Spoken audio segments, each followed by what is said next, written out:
Welcome to Man Does Tech, where I solve the problems you didn't even know you had. You start by closing the app completely. This prevents file locks and data loss. Once closed, open your file manager and locate the zipped app archive and any extracted folder nearest to it. Make sure to copy configuration files or save preferences to a backup folder before you proceed, so you can restore settings later.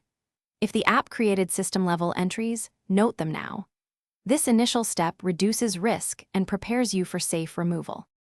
You now delete the zipped archive and the extracted application folder. Drag to trash or use Shift+Delete to bypass the recycle bin if you're sure. Next, inspect common storage locations. App data on Windows, /library on Mac OS, or /etc. and /. Config on Linux and remove leftover config or cache files because remnants can cause conflicts.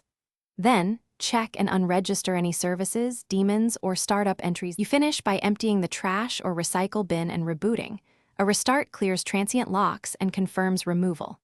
After boot, run a system cleanup utility or a file indexer rebuild to remove cached references and update search results. If the app still appears or relaunches, check running processes and installed services. Sometimes reinstalling the same zipped app, then using the app's uninstaller, resolves corrupted removals. Tip: if removal fails, examine logs for permission errors and run the steps with elevated rights.